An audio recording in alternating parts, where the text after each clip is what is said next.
je veux présenter un peu cette structure dans laquelle on travaille. Et je veux parler un peu du parcours des séminaires qu'on accueille. Donc, dans ce sens, peut-être je vais répéter un certain nombre de choses qui ont été déjà dites. J'étais très intéressé par cette idée que c'est les réseaux qui accueillent les usagers plus et mieux que les structures, ce que toi tu as dit. Et des fois, ces réseaux est plus sécurisant que les structures. Avant ça, on m'a dit qu'il fallait que j'explique un peu qu'est-ce que c'est la réduction des risques pour ceux qui ne le sauront pas. Et en fait, moi j'ai une idée de réduction des risques, c'est peut-être pas celle qu'a tout le monde. C'est que les interventions de réduction des risques interviennent dans des collectifs intégrés par des personnes, produits et des pratiques.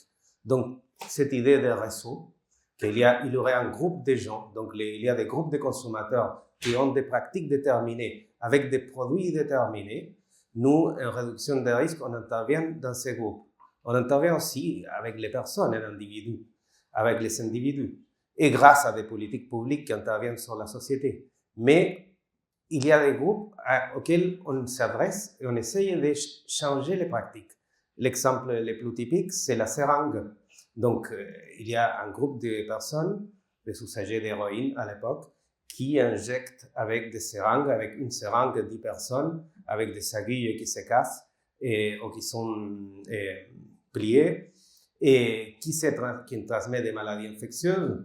Les interventions de réduction des risques interviennent dans ces groupes et changent les pratiques. Et maintenant, ces usagers savent qu'il vaut mieux ne pas échanger des seringues et idéalement utiliser une seule fois chaque seringue. Vous voyez, ça c'est l'intervention classique et ça on peut les faire dans d'autres domaines. Et là, l'élément principal, c'est qu'on n'a pas une approche de guérison ou d'avancer vers la santé dans un sens idéal qui n'existe pas pour la consommation de drogue, pour la consommation de drogue. On pense que consommer des drogues, ça guérit déjà quelque chose. Il y a quelque chose qui est abouti avec la consommation. Donc, l'idée qu'on pourrait changer une personne, que cette personne rentre dans le cabinet et la personne qui sort est une autre, bah ça, on ne croit pas. Hein? Ah bon, c'est idéal, hein? Vous voulez bien, hein? Non? Vous voulez? Et non. Demain, rentrer pour une porte et la personne qui sort est une autre, bah ça s'appelle les changements spirituels. Donc, les religions, ils peuvent vous apporter ça. Nous, on fait ce qu'on peut. Encore, ouais. Et donc, ici, nous, on a créé un dispositif pour des mineurs en errance de la Goutte d'Or. Alors, c'est un truc très particulier. Hein.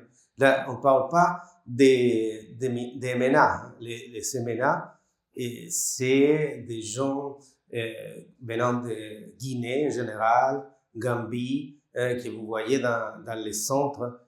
Ils consomment aussi de l'Eureka, hein, parce que l'Eureka, c'est la drogue du moment. Tout le monde consomme du lyrica. En fait, même les gens insérés consomment du lyrica parce qu'ils ont plus de mal à obtenir des benzodiazépines. Donc, le lyrica, tout le monde en consomme. Mais les MNA, partout, ils consomment du lyrica. Et ceux de la Goutte d'Or, c'était un problème qui était un problème fin 2015, début 2016, dans un quartier où on voyait des jeunes qui faisaient un peu le bordel. Donc là, qu'est-ce qu'ils font dans la machine à laver? Ils dorment. Donc ils ont trouvé un endroit où dormir, la machine à laver. Ils ont trouvé un endroit où dormir, un trou tous les artistes du quartier pouvaient être occupés par ces mineurs. Et ces mineurs étaient très petits, entre 11 et 17, vous voyez. Donc vous voyez des très petits enfants et qui consommaient à l'époque de la colle. Donc, vous voyez des sacs plastiques avec la colle. Ils appellent ça du silicum ou mica. Et avec ça, ils se droguaient. Actuellement, les jeunes Marocains, de la Goutte d'Or, ils consomment plutôt du Rivotril ou de l'Lyrica, donc ils se sont habitués aux habitudes du quartier. Donc, ils sont plus intégrés. Et donc à l'époque, c'était aussi un phénomène médiatique. On a déjà parlé un peu, mais là, vous voyez, Le Monde, hein, censé être un journal sérieux, pas sensationnaliste. Donc, vous voyez, Paris n'avait jamais vu ça. Déjà, vous commencez une phrase, un article comme ça, Paris n'avait jamais vu ça, etc. Drogué, violent. Donc, et quand ils vont dans les centres d'hébergement, donc là, les foyers pour des mineurs, bah, ok, la police les amène. Hein. Et les soirs, ça va. Les matins, on retourne complètement les centres. Donc, les gens ne veulent plus les voir. Les foyers ne veulent plus les voir. Eux, ils ne veulent pas rester là. Hein. Donc, comme tu as dit d'une façon très juste, je ne me rappelle pas ce que tu as dit, les règles n'ont pas de sens. Hein. Oui, les règles n'ont pas de sens.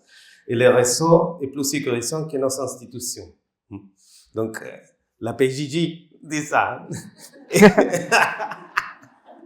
Et après, qu'est-ce que vous faites avec les tabacs? Et donc, tout le monde consomme du tabac. Tous les séminaires consomment du cannabis. Bah, tous les jeunes consomment du cannabis. Mais eux, ils ne peuvent pas s'arrêter, c'est devant tout le monde, c'est impossible. Les benzodiazépines et les dosages incroyables des benzodiazépines. Les syndromes de sévrage, si vous voyez les jeunes dans un foyer, hors du réseau, syndrome de sévrage. Et si j'ai des règles, je ne peux pas sortir faire de l'argent pour avoir mes benzodiazépines. Hein. Comment je fais? Vous voyez? Hein, Ok. Bah, les jeunes Marocains, pourquoi ils s'en vont du Maroc? Parce que c'est difficile la vie au Maroc. Hein. Je ne sais pas si vous avez vu en août, c'est difficile quand même, un pays hyper riche, hein, mais c'est difficile la vie au Maroc. Et si vous avez vu dernièrement, août, septembre, l'enclave de Ceuta a été envahie par plein de migrants. Et vous les entendez parler, ils disent, c'est impossible, au Maroc, il n'y a rien pour moi. Je ne peux rien faire au Maroc, c'est horrible. Et ces enfants ont ça, et aussi une vie horrible de famille, où il y a de la violence, et souvent, ils sont des enfants des personnes qui, grâce à la richesse et l'industrialisation du Maroc, ils sont migrés vers les grandes villes, et aux grandes villes, ils ont eu des rapports sexuels comme tout le monde, ou non pas comme tout le monde, mais comme quelques personnes, et après, ils se sont mariés, comme tout le monde. Et quand vous vous mariez, qu'est-ce que vous faites avec l'enfant que vous avez? Hein? C'est un problème, hein? Au Maroc surtout, au Maroc et dans d'autres pays, où on n'a pas encore une reconnaissance de la paternité, vous voyez? Donc, au revoir l'enfant. Hein? Il est à côté, il vient des fois, il n'est pas super bienvenu. Donc, un bon investissement à faire avec cet enfant, c'est l'envoyer en Europe, faire de l'argent. Donc, vous savez là, les enclaves de Ceuta et Melilla. Donc, c'est au Maroc, mais c'est l'Espagne. Oui. Donc, pour ceux qui ne connaissent pas, c'est comme ça qu'on traverse. On peut traverser aussi par la mer. Et après, on se met dans des camions et vous pouvez...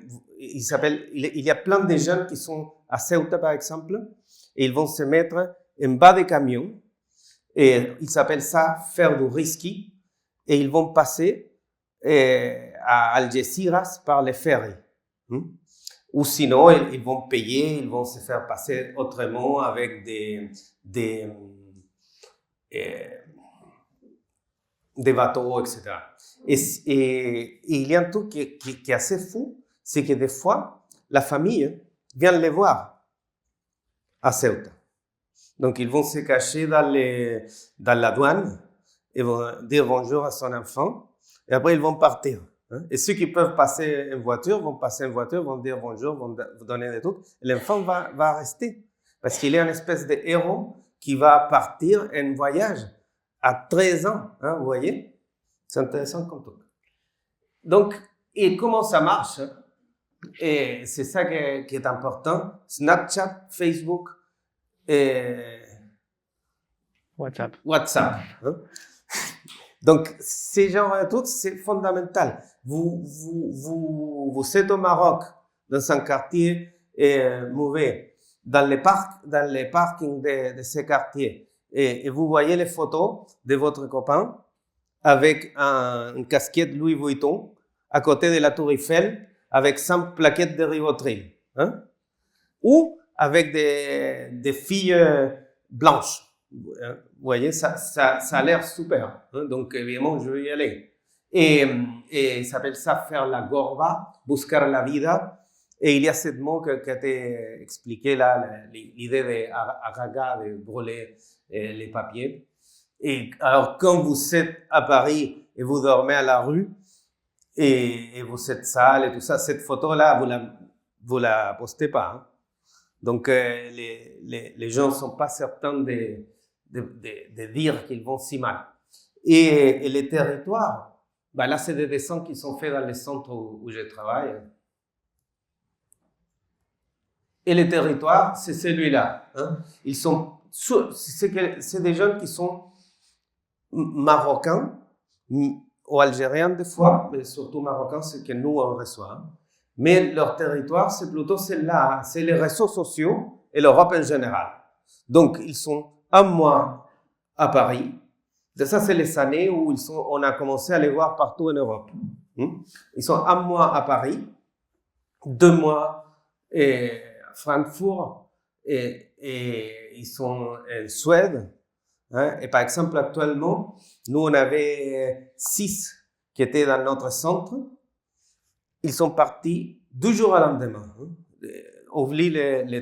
Il y a un d'entre eux on est arrivé avec plein d'efforts qu'il soit suivi à l'hôpital, Robert Debré, pour son addiction, d'autres avec lesquels on est en train de faire des papiers. Et 2 jours à lendemain, ils partent tous en Allemagne parce qu'il y a un qui a ouvert un squat à Francfort.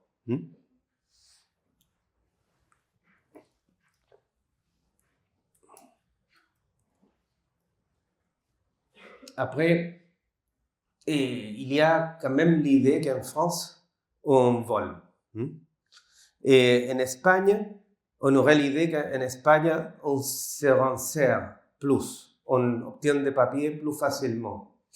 Et effectivement, les jeunes qui viennent à Paris, ils viennent dans une optique qui est surtout celle-là, de faire de l'argent. Et donc, évidemment, si vous venez à Paris à faire de l'argent, vous trouvez des gens qui vous aident à faire ça.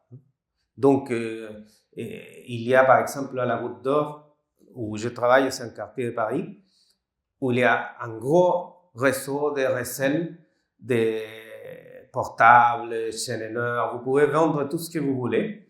Donc, si vous êtes un enfant, vous n'avez pas c'est beaucoup plus difficile de vous mettre en prison.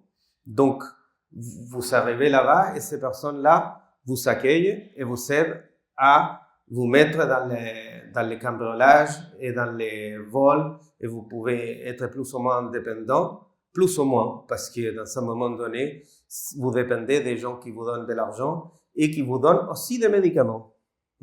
Donc, ils peuvent vous aider aussi avec ça. Donc, il y a ça, la traite d'êtres humains. Donc, une affaire très connue, cherchez sur Internet, affaire Trocadéro, 6 adultes inculpés pour un prix chimique. Ça a été labellisé comme ça, un prix chimique. Et c'était du Rivotril.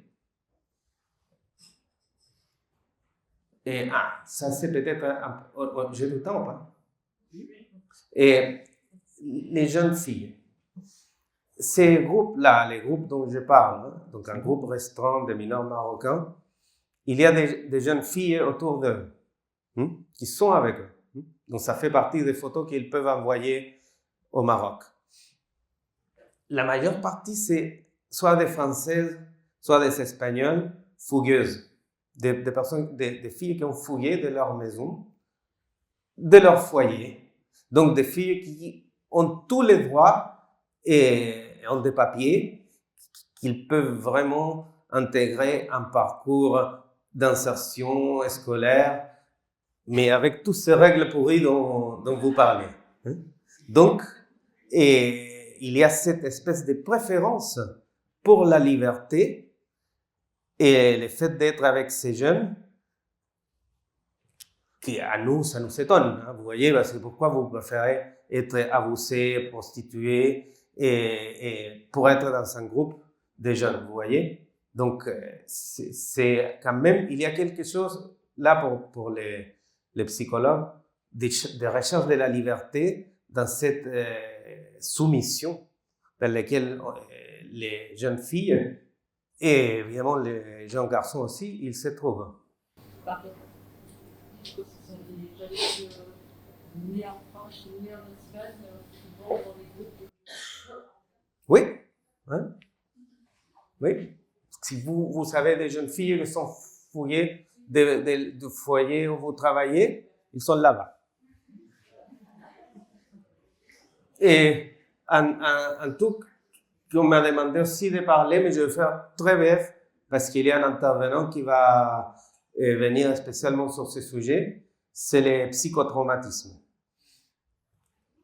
Donc, et pourquoi il faut parler du psychotraumatisme? Parce que vous voyez que le psychotraumatisme, c'est quoi? C'est quand on vous tape et fort, hein? Et après vous revenez chez vous et 10 fois et vous réveillez avec ce traumatisme que vous avez vécu à plusieurs reprises. Ça s'appelle syndrome de stress traumatique. Donc c'est des rêves, c'est des réminiscences, mais la même peur et angoisse vous reviennent. Vous voyez? C'est ça pour résumer. Hein? Après vous allez avoir une explication beaucoup meilleure, mais pour résumer, c'est ça. Donc, la peur est censée être différente de l'angoisse. La peur, c'est avec quelque chose de réel. L'angoisse, c'est avec quelque chose qui n'est pas là sur le moment. Hein? Mais la chose est pareille. Et important de dire que c'est pareil parce que la situation traumatique intervient dans les réseaux d'attachement qui est censé produire de la sécurité. Donc, vous êtes dans une situation de sécurité et vous êtes agressé dans cette chose qui vous produit de la sécurité. Par exemple, votre maison brûle, hein, ou votre père fait des choses qui ne sont pas censées faire par un père, vous voyez? Donc là, il y a quelque chose qui est brisé. Donc, vous cherchez d'autres réseaux d'attachement, d'autres choses qui vous donnent de la sécurité. Et c'est pour ça que ces groupes de jeunes, hein, et c'est très important, c'est très soudé, des groupes de jeunes qui sont soudés, pas uniquement entre eux, mais aussi avec des produits qui accompagnent cette solidarité. Ça vous sort du cauchemar permanent. Mais ça aussi vous produit le fait de faire des choses que vous ne ferez pas. Parce que vous avez moins peur. Vous avez moins d'angoisse, donc vous allez dans les risques. Donc, les produits de ce type, ça vous aide aussi. Par exemple, là, Nabil a dit qu'on appelait les Rivotril Madame Courage, mais courage pour faire quoi? Hein, pour, par exemple, faire un cambriolage. Donc, vous prenez, nous on a vu des jeunes qui ont rentré dans des pharmacies la nuit pour voler. Et ils sont pris par la police en train de dormir dans les lieux où ils sont allés voler. Parce qu'ils étaient tellement défoncés qu'on s'endort dans les lieux de vol. Hein. Donc, ça vous donne aussi de courage pour faire ça. Et comme vous le savez, ce type de produits ont la même type d'action. C'est pas exactement la même chose, mais c'est le même type d'action que l'alcool. Hein, ou que les GHB, c'est des produits qui vont augmenter l'action GABAergique. Donc, dans un moment donné, comme vous le savez, ça produit de la violence. Il y a donc, tel comme l'alcool, les benzodiazépines et les lyricas, vous pouvez devenir très désinhibé et le même type d'actions violentes peut revenir. Donc, pour dire ce que nous on fait, on propose un dispositif qui va incorporer des maraudes avec un abri de nuit. Qu'est-ce qu'on va proposer aux jeunes? Ce dont ils ont besoin, un lieu où dormir. Et il se trouve que ça va marcher parce qu'ils ont vraiment besoin de ce lieu où dormir. Et après, donc on va les donner, par exemple, on ne va pas les donner rendez-vous chez un psychologue qui va les recevoir à telle heure. On va les donner un lieu où ils peuvent dormir et aussi ils peuvent sortir. Donc il n'y a pas un engagement très important. C'est un lieu qui a bas seuil d'exigence. L'accueil va être rapide. Par exemple, hier, il est venu quelqu'un et dit « Bonjour, je suis un mineur marocain ». Et on l'a dit « Bonjour, rentre ». Vous voyez? Donc, et avant hier, il y avait un autre. Vous voyez? Et c'est un peu ça, la démarche. Et après, oui, donc l'abri, il y a l'abri de nuit en rond central. Et l'équipe aussi, c'est très important. Il y a un truc qui quand même est important. Si vous recevez un public avec une caractéristique spécifique, vous ne pouvez pas les recevoir, je ne sais pas si ça sera bien accueilli, mais qu'avec des blancs qui parlent français. Donc, il faut plus ou moins que l'équipe soit constituée, pas tous, parce que sinon mais il faut que l'équipe il ait une certaine représentation de la personne qui vous accueille. Et idéalement, vous parlez la langue. Eux, ils parlent surtout marocain. Donc, si vous êtes tunisien, vous ne serez pas embauché. Et donc, ils parlent surtout marocain et espagnol. Alors, le problème, c'est que de tous les sites de centres de réduction de risque, c'est que quand vous essayez de ressembler au public, c'est difficile de ne pas devenir le public. Donc, par exemple, si vous faites un lieu comme le nôtre, dans un moment donné, ça peut se transformer en squat. Et les gens peuvent l'utiliser comme ils veulent, respecter aucune règle. Les séducs sont là à ouvrir la porte, à dire bonjour et au revoir. Ça ne sert à rien non plus. Il faut qu'on puisse entamer un dialogue. Donc, il ne faut pas que les lieux... Donc, il faut quand même un petit peu de règles. Quelques règles. Il faut qu'on puisse avoir établir une différence. Sinon, c'est quoi? Et donc, les jeunes n'adhèrent pas au projet de protection de l'enfance, on l'a dit. Notre plus grand problème, et ça, je l'ai mis là parce que dans la discussion préparative, c'était quelque chose dans lequel on a parlé. Le plus grand problème, c'est le réveil. Je ne sais pas, peut-être c'est avec tous les enfants ça, mais et comment vous faites pour réveiller quelqu'un? Donc, nous, on a fait de longues séances de supervision pour voir comment dire les petits déjeuners prêts. Tu vas arriver en retard au collège. Non, ça non, parce que le collège n'est pas. Mais les réveils, c'est important.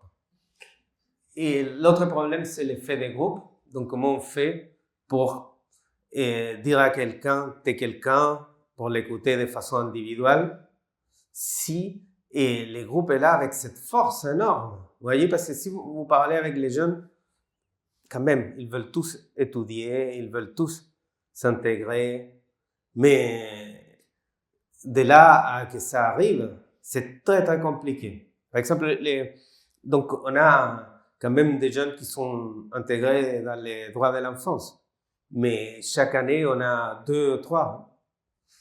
Et les autres, ils partent, ils reviennent, ils vont en Suède. En Suède, les conditions pour les MNA, c'est le paradis. Vous savez, je crois que 70 € par jour et des des intervenants partout. C'est super. Cependant, les jeunes ne restent pas, même là-bas. Vous voyez? C'est pas comme nous où il y a des chambres à 4. Il reste pas. Et donc l'effet de groupe. Et l'autre problème, c'est la violence. Ça, c'est quand même vraiment très, très difficile. Et vraiment,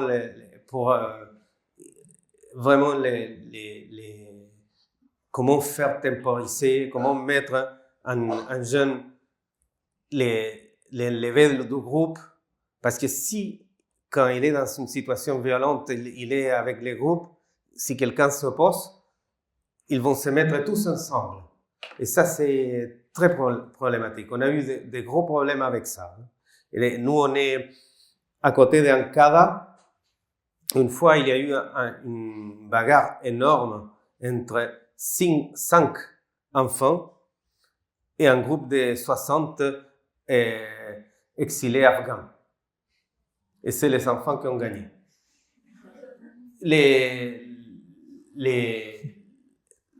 La désinhibition de ce type de violence est très difficile à contrôler, donc c'est ça qui est le plus compliqué. Donc, ce qu'on s'est dit, nous, c'est qu'on allait faire pas un service d'insertion aux droits de l'enfance, mais un service de protection et de soins. Donc, on s'est dit ça parce que sinon, on avait trop peu de réussite et on voyait que ça ne servait pas trop à grand-chose notre projet si notre objectif était trop important. Donc, c'est pour ça qu'on a dit on va se centrer sur les soins et la protection. Après, on a vu que si les jeunes restaient trop longtemps, ça faisait squat. Et on a dit qu'on allait avoir une temporalité limitée. Ça, on n'a pas réussi. Les jeunes, quand ils veulent rester, ils restent tout ce qu'ils veulent. On n'arrive jamais à leur dire non, c'est jusqu'à telle date. C'est trop compliqué. Mais peut-être qu'on va réussir un moment. Donc là, c'est un résumé de la même chose. Et merci. Et ceux qui veulent revoir ce talk, vous voyez que je suis moderne, vous faites ça. Très moderne, hein? Et vous n'oubliez pas de vous abonner et liker. Non, ça, c'est pas vrai. Mais vous pouvez faire ça. Si vous voulez revoir. Bonjour.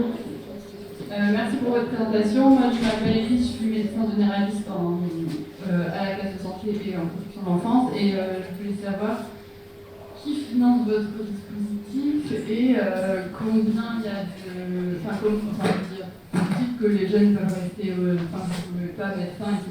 Mais est-ce que ça déborde? Comment vous agrandissez? Comment vous poussez les murs s'il y a plus de demandes? Enfin, combien il y a de jeunes qui viennent et est-ce que c'est extensible? Donc, c'est important de dire qui finance parce que, en effet, de toute façon, à l'époque, ce problème, il était dans tous les journaux. Donc, quelqu'un devait réagir. Et la mairie de Paris a réagi d'abord avec un dispositif qui était géré par une entreprise d'intérimaires et un pavillon mis à disposition. Après, il y a eu des appels à projets avec une autre association. Après, nous, on a fait ça avec une association. On a fait l'appel à projet avec une association qui s'appelle Hors la rue, qui est une association qui est très investie dans la traite d'êtres humains et dans la lutte contre. Et cette association, on a fait un projet et on a obtenu l'appel à projet. Et il y a la ville de Paris et l'ARS. Et l'ARS finance un poste de psychologue, un médiateur santé et 2 infirmiers. Donc, c'est un peu ça. Après, pour la fréquentation, en fait, au début, ça dépend.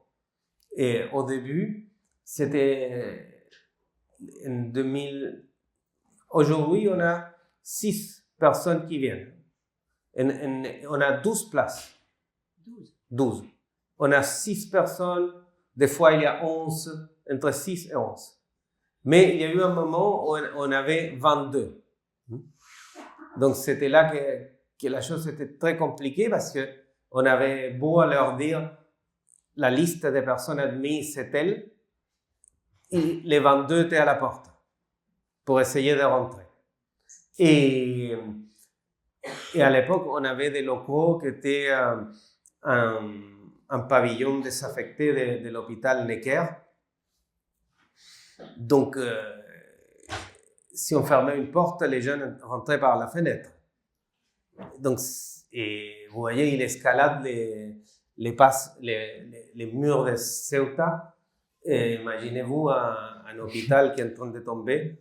Et c'est très compliqué, c'est très facile de... Bon, c'est facile, non, moi je ne pourrais pas, mais pour eux c'est facile de... Donc c'est ça un problème aussi du bas seuil. C'est que souvent les limites de l'accueil, c'est la limite physique de l'espace. Mais enfin, ça c'était pas idéal du tout. Hein. Donc là, je regrette de dire ça, mais la seule façon d'arrêter cette situation, c'était avec la sécurité. Donc, on a dû mettre des vigiles et ça nous a permis de réduire la quantité de personnes. Mais c'est vrai que, heureusement, actuellement, la demande n'est pas si importante.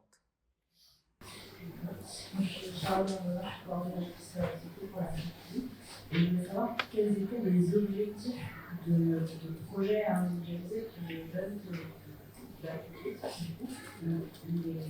professionnels que vous avez cités, ceux qui sont financés, ils se placent sur la totalité de l'équipe. Je disais que du coup, quel est le projet pour les jeunes que vous accueillez et l'équipe, membre que vous avez cité, est-ce que c'est la totalité de l'équipe ou est-ce qu'il y a d'autres professionnels et qu'est-ce qu'on leur propose une fois qu'ils sont mis à la piste? Qu'est-ce qu'ils proposent? Oui, donc au début, notre projet, c'était les parcours et droits de l'enfance. Actuellement, notre projet, c'est soins et protection. Donc, qu'est-ce qu'on propose? Des activités, des ateliers, des cuisines, des coiffures. Ça, ils adorent. Les fêtes de se coiffer et les fêtes de faire des foot, des activités sportives. Donc, les gros de l'équipe, c'est une équipe éducative. Foot. Football. Dans la cour de l'hôpital? Non, là, on n'est pas à l'hôpital, on est ailleurs.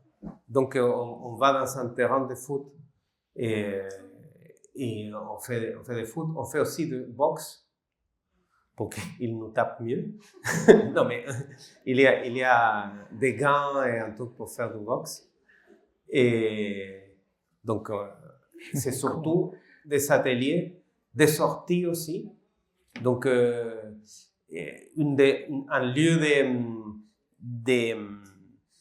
de vol très important à Paris était pendant plusieurs années jusqu'à les Jeux Olympiques et la Tour Eiffel. Mais maintenant, on va à la Tour Eiffel avec autrement. Hein? Avec les mêmes jeunes, on fait les bateaux mouches. L'idée, c'est comment on donne à ces enfants des expériences positives.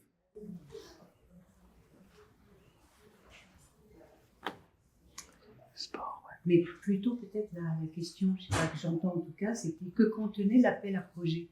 Tu dis on a répondu à un appel à projet. Les objectifs De la mairie et de la DAZEN, enfin mairie et département, c'est mêlé à Paris. Oui. Et du coup, la nature de l'appel à projet, c'était quoi? Un lieu de pause, un lieu... Voilà, l'appel à projet disait il voulait une mise à l'abri et une équipe de maraudes. Donc nous, on a répondu sur les deux éléments. Et actuellement, la maraude elle est coordonnée surtout par l'association Hors la Rue. Et nous, on va apporter la partie plus soin de la maraude. Il y a eu une autre question aussi qui était combien de personnel? Oui. Parce que tu as dit 3 personnes qui étaient Oui. plutôt santé. Ça, c'est ARS. Et Sur l'équipe c'est très consistant. J'ai un peu honte. Il y a 10 éducateurs. 10 pour 12. Mais c'est 7 jours sur 7.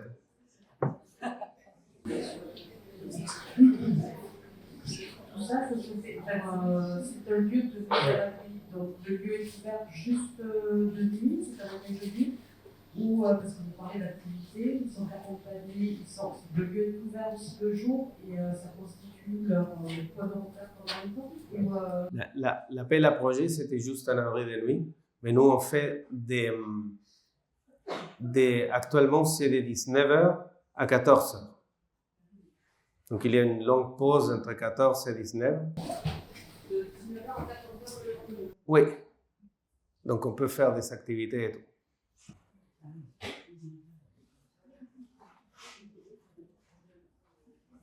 Vous avez un médecin qui vient d'Agadir?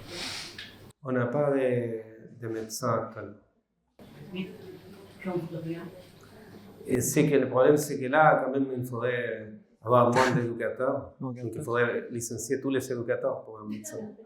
On ne peut pas. Mais on travaille avec l'association Sharon et l'hôpital La PHP? Oui, mais comment s'appelle La passe? Emmanuel Pérez, avec qui l'hôpital? Robert Demer. Robert Demer. Oui, tout à l'heure, quand vous avez fait la carte de l'Europe, il était mentionné que le phénomène a démarré 2002 en Espagne. Oui, en fait, l'Espagne, c'est un peu particulier parce que l'Espagne, c'est un lieu d'immigration marocain. Pas que l'Espagne, hein, mais surtout, ils sont une quantité énorme, je ne sais pas la statistique, de mineurs marocains en Espagne. Donc, si vous voyez les mineurs marocains qui vont faire la gorba dans cet style, c'est une minorité parmi les mineurs marocains. Hein. Et la majeure partie d'entre eux, ils s'intègrent parfaitement en Espagne. Mais du coup, 2016 pour la France, c'est très tardif. Oui. Alors, à partir de 2008, il y a eu une crise économique très importante en Espagne. Ça s'appelait le choc immobilier, la boule, comment ça s'appelle? Un truc comme ça, la boule immobilière. Et les Marocains, ils ont commencé à avoir moins de travail en Espagne. Donc, les portes du reste d'Europe, elles ont commencé à être ouvertes et ils ont commencé à voyager comme ça. Et après, il y a des lieux où il y a des ancrages qui sont importants, comme par exemple Paris ou Bruxelles, où il y a des mafias dans lesquelles les jeunes peuvent s'accrocher pour pouvoir travailler. Est-ce que vous avez pu mesurer l'incidence de cette pause dans les parcours? En quelque sorte, évaluer un peu à quoi ça sert pour quelques-uns, peut-être, ou peut-être pour tous. Qu'est-ce qui se passe et comment vous l'évaluez? Est-ce qu'il y a un dispositif d'évaluation qui est venu? Parce que c'est un lieu presque expérimental, ce que vous avez monté. Et du coup, est-ce qu'il y a un dispositif qui a aidé à ce regard extérieur? Je pense que ça manquerait d'avoir une évaluation plus indépendante. Moi, l'évaluation que je peux faire est positive, mais c'est une recommandation qui vient de trop près. Et après, ce que moi je vois, c'est que les jeunes reviennent sur le site et qu'ils l'identifient. Au début, le seul type d'orientation qu'on avait, c'était la maraude. Actuellement, la maraude, elle est presque pas nécessaire parce que les jeunes arrivent directement et nous demandant d'être accueillis. Donc ça, c'est un critère. Ça, c'est un critère. C'est un premier critère. Et après, de façon individuelle, qu'est-ce qu'ils en disent, eux? Est-ce qu'ils arrivent à dire, je ne sais pas, quelque chose, je ne vais pas parler à leur place? Oui, en fait, on a eu quelques situations dans lesquelles on a dû dire à certains jeunes de ne plus venir. Et c'est surtout quand ils sont la majorité, on n'a pas le droit de les accueillir. Et donc, ils peuvent dire qu'ils voudraient bien être accueillis dedans et pas être à l'extérieur. Et on a eu des orientations aussi. Et, par exemple, il y a une orientation qui est très intéressante. Il y a quelques éléments du système qui sont très compliqués. Par exemple, si je veux orienter ces jeunes ailleurs, donc dans les dispositifs droit commun, comment je fais? On a déjà sorti les problèmes, on a déjà parlé des problèmes de consommation. Donc, si j'arrive dans un bled où je ne sais pas où je trouve la personne qui vend le cannabis, comment je continue à exister? Parce que c'est très compliqué. Et sur les victimes de traite d'êtres humains, comment on fait aussi? Parce qu'il y a eu plusieurs cas de victimes de traite humains. Dans ces cas, ils sont orientés dans des lieux perdus, je ne sais pas où. Hein? Donc, dans ces lieux perdus, comment ils trouvent un SAPA ou un lieu où acheter du Rivotril ou du cannabis. Et après, les systèmes, comme tu viens de l'expliquer, des droits de l'enfance pour les CMNA, il est centré sur la répartition nationale. Donc, on a eu plusieurs accompagnements de jeunes à Strasbourg, par exemple, récemment. Chartres, Strasbourg, récemment. Et l'orientation a duré une seule journée.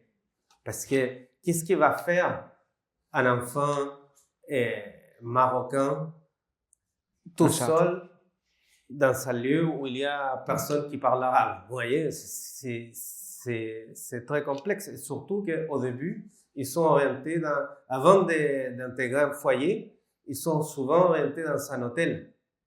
Donc, il va être tout seul dans un hôtel. Comment il fait pour Manger? Non, manger, il les donne à manger. Hein, mais c'est là, surtout la partie sociale.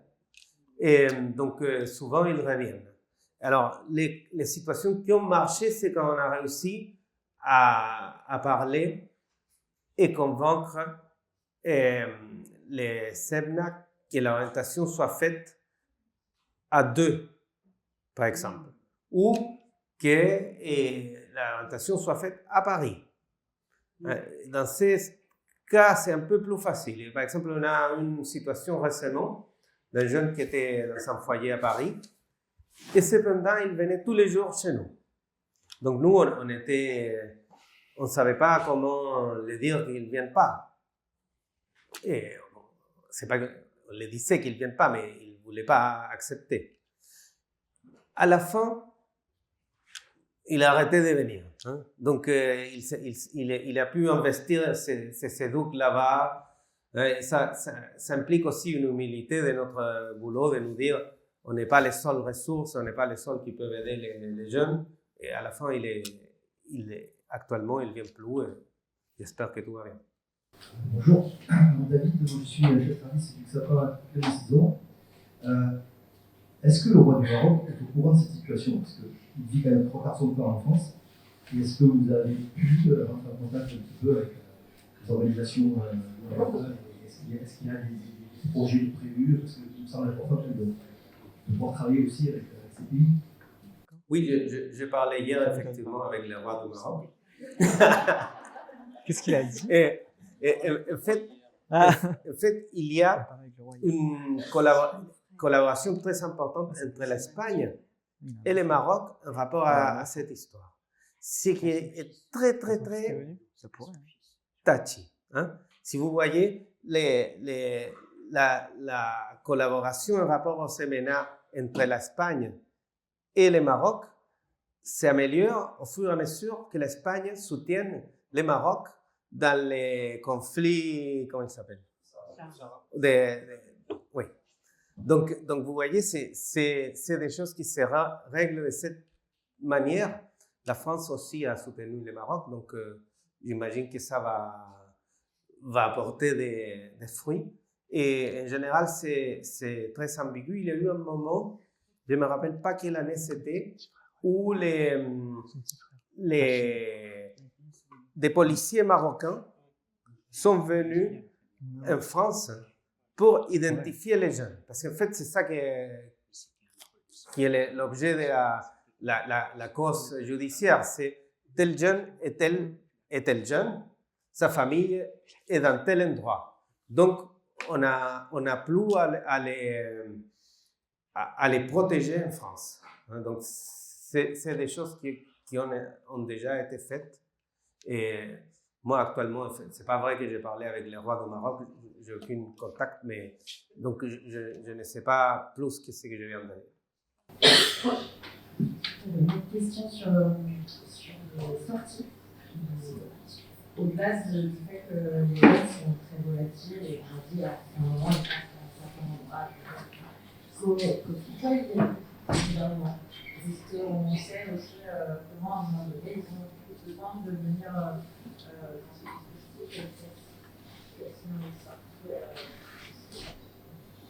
Oui, moi je pense qu'il y a des choses à faire là-dessus, parce que on dit que leur territoire n'est pas la France, que leur territoire c'est Internet et les réseaux sociaux. Les réseaux sociaux et l'Europe. Donc il faudrait qu'il y ait une collaboration plus importante entre les différents centres. Il y a des jeunes qui nous on sait justement par notre contact à travers les réseaux sociaux. Alors vous voyez ça comment on fait. Il faut qu'on ait une page Facebook ou que nous on ait accès à leur page Facebook. Donc ça veut dire qu'il y a des éducs qui s'intéressent à faire ce type de démarche. Donc, c'est comme ça qu'on sait qu'il y a des jeunes qui sont dans tel foyer, dans tel pays, et ils finissent quelques-uns pour s'intégrer dans d'autres pays, et d'autres, ils reviennent en Espagne. Donc, ils ont fait une première inscription en Espagne, ils partent faire leur jorba, ils reprennent des galons dans leur masculinité et ils reviennent. Il y a plusieurs qui ont revenu en Espagne, que nous on sait qui ont revenu en Espagne. Est-ce qu'on peut Pardon, il y a plusieurs aussi qui se sont dans des situations de consommation très importantes et qui deviennent des personnes qui sont plus ou moins perdues, qui vont très très mal. Et que vous les voyez maintenant à consommer du crack ou qu'ils passent à un autre type d'intégration à Paris. Tu as été un des acteurs de ce travail qui a été fait avec les crackers qui étaient donc à la Chapelle. Vous avez organisé une forme de parcours de soins et on a travaillé avec l'Agence régionale de santé d'Occitanie notamment, mais d'autres agences régionales de santé pour favoriser un parcours de soins et un accueil dans des centres de soins à la campagne, globalement, en centre thérapeutique résidentiel ou en communauté thérapeutique.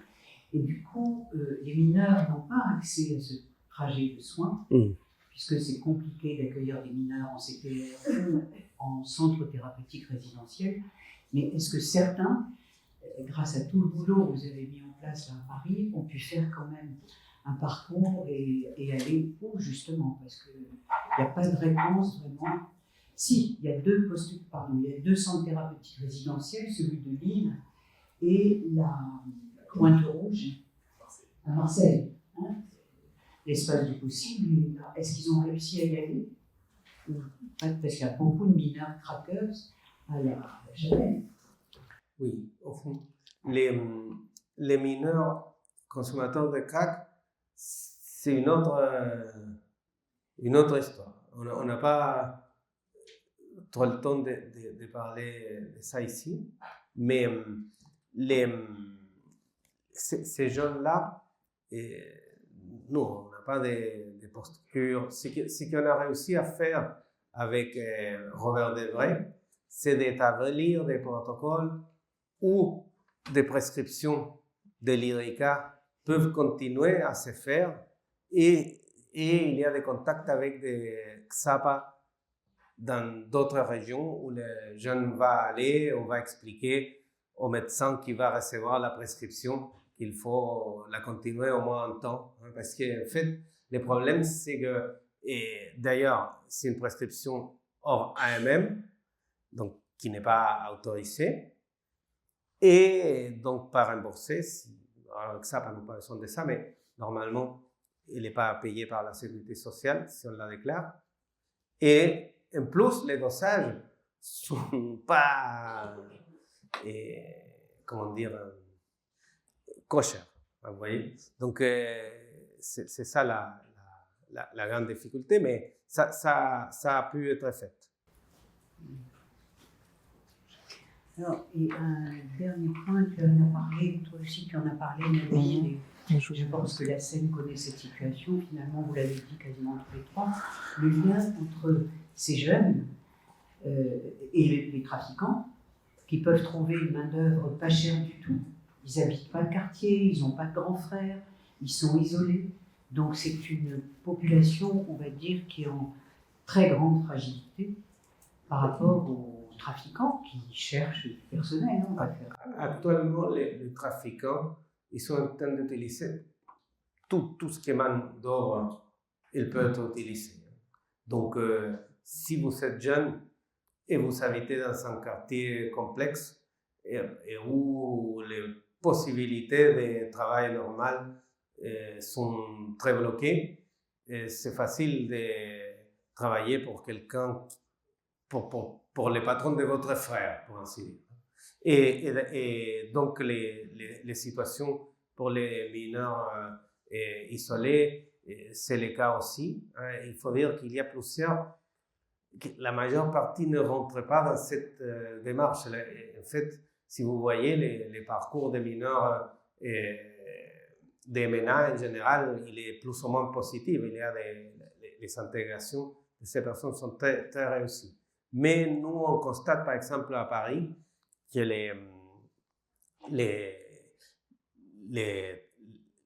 la personne qui vient vous livrer, il est de plus en plus jeune, de la cocaïne ou d'autres produits, il est de plus en plus jeune et il est de plus en plus sans papier. Et dans ces personnes-là, il y a quand même un certain nombre de Guinéens et de Gambiens aussi. Est-ce que le travail de maraude fait avec hors la rue, c'est ça la solution? Le travail de la maraude permet effectivement de parfois rencontrer ces gamins, justement, et de tenter de faire une proposition alternative dans la pause. Comment ça s'appelle le lieu que tu diriges? Pour l'instant, il s'appelle Mineurs en errance. Mineurs en errance, c'est pas très original. Il n'y a pas un nom de maison, quoi. Moi, je voulais l'appeler Garboche, mais on m'a censuré. Quoi? On n'a pas compris. Comment? Oui. Je voulais parler Gavroche, mais on m'a censuré. Gavroche. Oui, l'histoire des mineurs dans la rue. Donc, pardon. Ce qui est important de la maraude, c'est que la maraude, elle fonctionne aussi 7 jours sur 7 et il est partout où les mineurs sont. Donc, au début, c'était qu'à la Goutte d'Or, mais actuellement, c'est la Goutte d'Or, Trocadéro, Pasteur, République. Donc, où ils sont, eux, ils vont et ils les accompagnent et ils les voient aussi avec des adultes et avec des anciens mineurs et des personnes qui avaient été dans ce parcours et que maintenant ils sont en fait les personnes qui font la traite d'êtres humains. C'est pas forcément des réseaux organisés avec un parent au film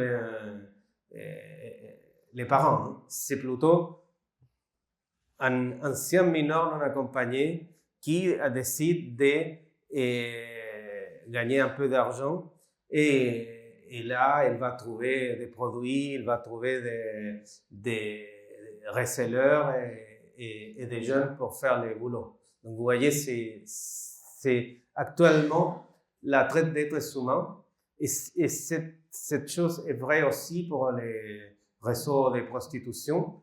C'est une entreprise facile à faire. Hein. Il y a plein de monde qui font ça. N'importe qui peut se convertir en exploiteur d'enfants. Pas n'importe qui, mais c'est une façon et c'est très compliqué de s'attaquer à ce type de problème. Alors, le fait de s'attaquer déjà, c'est intéressant. Donc, vous voyez, cette affaire Trocadéro, je vous ai demandé de chercher sur Internet, comme de voir à la maison. Vous voyez qu'il y a déjà une reconnaissance de traite des êtres humains à ce type de business. 7 personnes est condamnées. Vous voyez, c'est quand même quelque chose d'intéressant. C'est un collectif, on est d'accord, pour 12 places. Oui, il y a 12 places et des chambres de 4 personnes, 3 chambres de 4 personnes.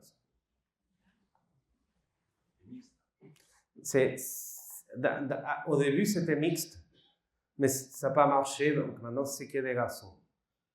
Et ça n'a pas marché parce que, je sais pas, c'est difficile. Oui, bonjour. Je me demandais s'il y avait possibilité de consommer. Vous m'entendez? Oui. Ah, Adrien, psychologue sur une équipe mobile précarité. Je me demandais s'il y avait possibilité de consommer sur le lieu, qu'est-ce qui était possible de consommer, quelles étaient les règles qui étaient données, et quels étaient les leviers pour discuter de consommation avec les adolescents, qu'est-ce qui avait été repéré comme levier, comme possibilité de commencer à en parler, pas bien sûr dans une idée d'arrêter de guérir, mais voilà, d'avoir une discussion sur la consommation. Qu'est-ce qui voilà. Oui, c'est très important. En fait, la consommation et la consommation de cannabis. Si vous dites qu'il n'est pas possible, ben dans ce cas, ce n'est pas possible d'accueillir non plus. Donc, il y a un lieu où les jeunes consomment du cannabis, donc c'est à l'entrée du site, et dans les soirées, ils peuvent sortir, je ne me rappelle pas exactement combien de fois, mais ils peuvent sortir aussi consommer, accompagnés par un éduc. Après, la consommation, donc le fait que... donc, c'est ça qui fait que la consommation existe donc la consommation est acceptée. Après, pour les autres produits, en fait, ça s'est fait comme c'est des comprimés, ça s'est fait de façon beaucoup plus confidentielle. Donc, nous, on se rend compte quand ils sont complètement défoncés et pas forcément, on ne voit pas la consommation. Et après, la parole sur ça, elle est possible parce qu'on les voit. Donc, on peut dire qu'est-ce qui se passe maintenant, qu'est-ce que tu as consommé. Là, peut-être c'est trop, des choses comme ça. Mais je voudrais que ça aille un peu plus loin que ça, mais pour l'instant, la réalité, c'est que c'est ça qu'on arrive à faire. Et si dans des situations un peu plus compliquées, on arrive à faire des orientations. Le problème de l'orientation, c'est que les jours du rendez-vous, l'enfant ne veut pas y aller. Donc, ça dépend du lien avec l'éduc qui va éventuellement les convaincre à aller avec lui. Écoute, et donc, j'ai assisté, par exemple, la semaine dernière à un accompagnement où l'éduc appelait les médecins pour leur dire, écoutez, il se trouve qu'on va arriver quand même. Donc, 3 heures de retard pour aller voir les médecins. Heureusement, les médecins sont toujours avec 3 heures de retard. Donc, non, mais on les a appelés. À la fin, l'enfant a été reçu. Mais c'est un peu ça, c'est un parcours de combattant de les amener. Mais, ouais. Et du coup, par rapport à l'alcool, est-ce que c'est comme pour le cannabis, ils boivent c'est dehors ou ils peuvent boire dedans ou ils boivent pas du tout? 2 fois, j'ai vu une bouteille de whisky, mais je ne vois pas beaucoup d'alcool. C'est pas une habitude. Au moins, je ne suis pas au courant si ça arrive souvent, mais les fois où j'ai vu ça, j'étais étonné, j'ai demandé, on m'a dit que c'était pas fréquent. Il y a aussi plusieurs groupes de jeunes qui viennent avec des consommations différentes. Donc, il y a des fois des groupes qui sont très consommateurs, des groupes qui ne le sont pas. L'année dernière, il y avait un groupe qui consommait beaucoup de protoxyde d'azote. Actuellement, il n'y a aucun jeune qui consomme du protoxyde d'azote. Donc, c'est différent à chaque fois. Mais l'alcool, c'est vrai que ce n'est pas le produit de préférence. Est-ce que ce lieu est considéré comme un lieu expérimental? Si. Ben, moi, je gère presque que des lieux expérimentaux. Donc, oui, on vient d'avoir un agrément pour 300. Et éventuellement, si on pourrait avoir un agrément pour plus long terme après 300. Mais depuis donc on est là depuis 2021 et là on a réussi un agrément. Je dis pourquoi je pose cette question par rapport à un lieu expérimental, parce qu'effectivement, si on fait la preuve que ça répond à un besoin, que ça permet d'apaiser une forme d'errance, que ça permet de créer du lien, que ça favorise des parcours. Il y a eu d'autres types de lieux qui ont été créés en expérimentation pendant 3, voire 5 ans, voire 6 ans, et qui après ont été dupliqués à l'échelle d'une ville, voire d'une région, déjà. Parce que ce que tu décris, ça fait un peu penser qu'on pourrait manquer dans des grandes villes. C'est quand même la 4e ville de France, Toulouse. Marseille, il n'y en a pas, je crois pas. Bordeaux non plus, Lyon non plus, Lille non plus. Donc au fond, la seule ville où il y a un truc comme ça, c'est Paris. Je pense que ça, c'est très important. En fait, est-ce que les dispositifs remplissent son objectif de santé publique? Est-ce qu'il y a aussi, et dans tous les dispositifs que je dirige, il y a aussi cette question, est-ce qu'elle remplit aussi un objectif de sécurité publique? Parce qu'en France, les gens sont très attachés à la sécurité publique. Et donc, et dans la réalité, notre dispositif, ça produit ça parce que, par exemple, à la Goutte d'Or, vous n'entendez pas forcément parler de ces sujets actuellement. Mais les jeunes, quand même, ils sont là. Et quand ils sont là aussi, ils savent, les voisins, ils savent qu'ils peuvent nous appeler aussi. Donc, ça produit une sensation il y a un certain contrôle de la chose. Vous voyez? Donc, ça se voit que ça sert. Donc, je pense que ça, c'est important. Après, si